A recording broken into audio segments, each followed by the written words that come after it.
Desde la oposición y en particular desde la Alianza Verde, el Partido Dignidad y demás integrantes de la Coalición de la Esperanza, observamos con preocupación un resquebrajamiento de la democracia y del Estado de Derecho.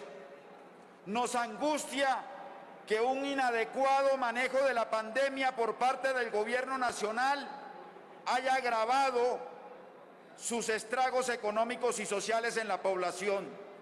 Nos duelen los niveles de irrespeto por la vida, el ambiente y el derecho internacional. El gobierno del presidente Duque equivocadamente se impuso impedir la promesa democrática de la Constitución de 1991 y la oferta de reconciliación del acuerdo de paz. Sus actuaciones afectan la separación e independencia de los poderes del Estado y el acatamiento a las sentencias de la justicia. Hemos retrocedido en materia de derechos humanos a las oscuras épocas del Estatuto de Seguridad. El incumplimiento y los ataques al acuerdo de paz nos conducen al recrudecimiento de la violencia, las masacres y el asesinato sistemático de líderes sociales y ambientales. Se ha vuelto habitual el desconocimiento de las garantías ciudadanas y la estigmatización de la legítima protesta social,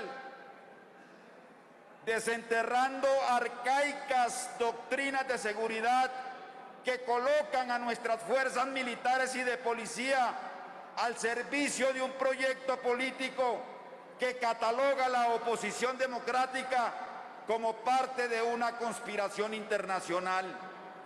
El pilar democrático de pesos y contrapesos se está convirtiendo en una utopía. Los amigos y copartidarios del presidente han monopolizado las entidades de vigilancia, investigación y control, a riesgo de convertirlas en agentes oficiosos del gobierno y en punta de lanza para debilitar a la oposición. Los ataques permanentes a la Corte Suprema de Justicia por investigar a los copartidarios del presidente y el llamado a cuestionar y acatar sus fallos es una constante que va debilitando la independencia y credibilidad de la justicia. Las cruzadas permanentes por acabar con las instituciones de justicia, verdad, reparación y no repetición, nacidas del acuerdo de paz, han sido reiteradas en este gobierno, desconociendo un proceso que dio fin al conflicto armado más antiguo del mundo, que permitió la reincorporación de 13.000 combatientes y que puso al centro los derechos y la reconciliación de las víctimas. Nadie entiende por qué causa tanto escozor que Colombia y el mundo conozcan la verdad oculta de los determinadores, financiadores y promotores de la guerra. Colombia vive la trágica coyuntura de tener que enfrentar la crisis social, sanitaria y económica más grave de nuestra historia reciente, con un presidente desconectado de la realidad. La pésima gestión de la pandemia ha conducido a que 22 millones de colombianos se encuentren en la pobreza y 7.5 millones en pobreza extrema, a que el 37% de los jóvenes desertaran de la educación superior y 280.000 niños y adolescentes abandonaran las aulas, mientras 500.000 pequeños negocios y 140.000 empresas naufragaban en la quiebra, aumentando el desempleo y la informalidad.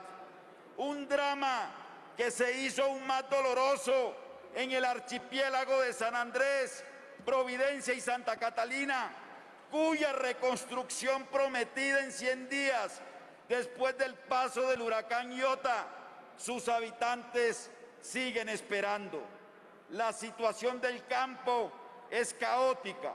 insumos costosos, 2 millones de pequeños propietarios sin título, difícil acceso al crédito y pobreza del más del 80%.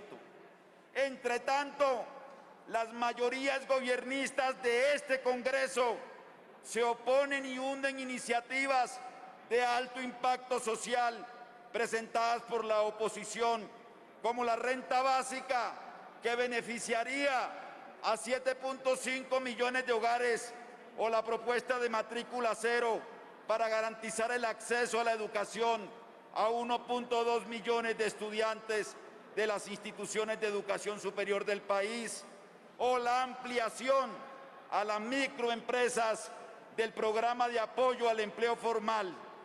Duele la indolencia de un gobierno que ante los reclamos de los jóvenes y la ciudadanía se niega al diálogo y la concertación, como lo hizo con el Comité Nacional del Paro en el 2019 y en el 2021, mientras acude más bien al expediente de la represión y la brutalidad policial.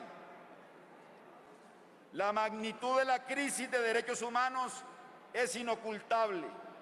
Según las plataformas de derechos humanos, desde el inicio del paro nacional del 28 de abril hasta el 30 de junio, 84 personas fueron asesinadas, de las cuales 28 son atribuibles a la fuerza pública. 1.790 resultaron heridas por el accionar desproporcionado de la autoridad policial. 84 han sido por lesiones oculares y 72 se encuentran aún desaparecidas, a pesar de que el país ha vivido movilizaciones sociales y pacíficas sin precedentes.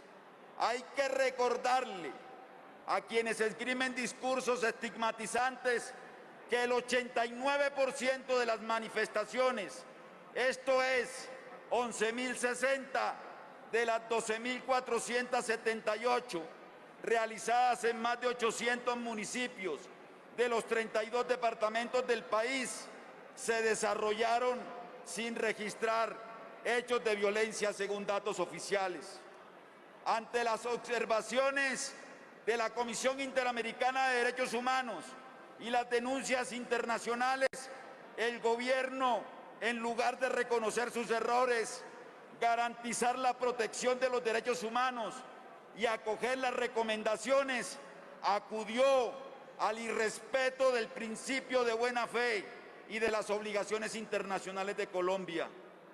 El retroceso en materia de relaciones internacionales en el gobierno Duque es evidente. Desempeñó un indecoroso papel en el continente al avalar la intromisión de su partido en las elecciones de los Estados Unidos. Guardó silencio ante la invasión fallida de tropas mercenarias desde La Guajira hacia Venezuela. Respaldó la intervención vergonzosa del fiscal general de la Nación en las elecciones ecuatorianas y ahora se ve obligado a explicar la participación de una brigada de mercenarios conformada por exmilitares colombianos en el asesinato de un presidente en ejercicio. Estos hechos de extrema gravedad evidencian la errada política exterior y las protuberantes fallas de la inteligencia del Estado, que por perseguir a la oposición descuida las verdaderas conspiraciones que se urden en territorio colombiano y que ponen en peligro la estabilidad del continente. La salud de los colombianos y las colombianas ha estado presa de malas decisiones de política exterior, al tiempo que llegamos, óigase bien, a 116.000 muertes y a 4.650.000 contagios. Colombia ha negociado mal y tarde las vacunas con una apuesta exagerada por el mecanismo COVAX. Pero esto no es lo más grave. Colombia sigue defendiendo los intereses de las farmacéuticas y se opone a la liberalización de las patentes una exención permitida en casos graves de salud pública. En vez de alinearnos con India, Sudáfrica y más de 90 países que apoyan esta medida, nosotros priorizamos a la industria farmacéutica. Las relaciones internacionales también se han visto afectadas por el incumplimiento del presidente en sus compromisos en materia ambiental. Mientras empeña su palabra ante el mundo con la ratificación del Acuerdo de Escazú,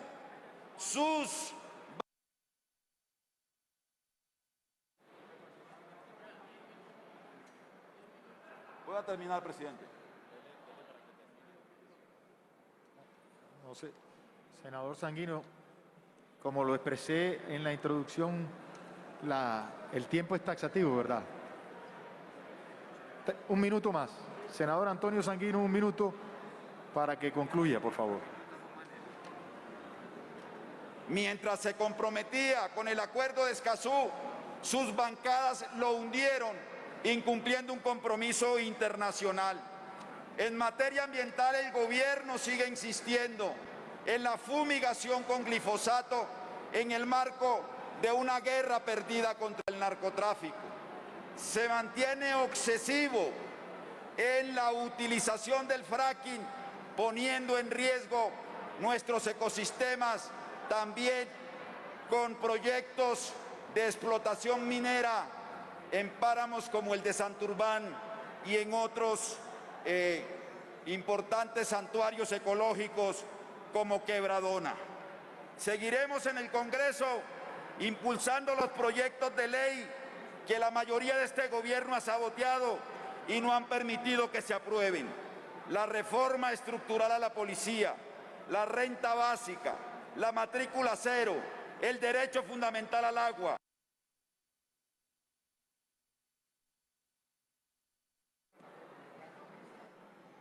El apoyo a los pequeños microempresarios, la reforma integral a nuestro sistema de salud y evitar que la nueva reforma tributaria triture las clases medias y los trabajadores.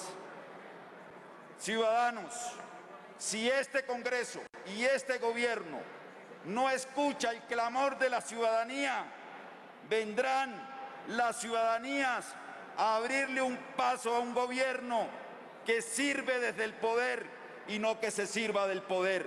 Un gobierno que nos devuelva la esperanza, el respeto por la Constitución, el derecho a la paz y el buen vivir.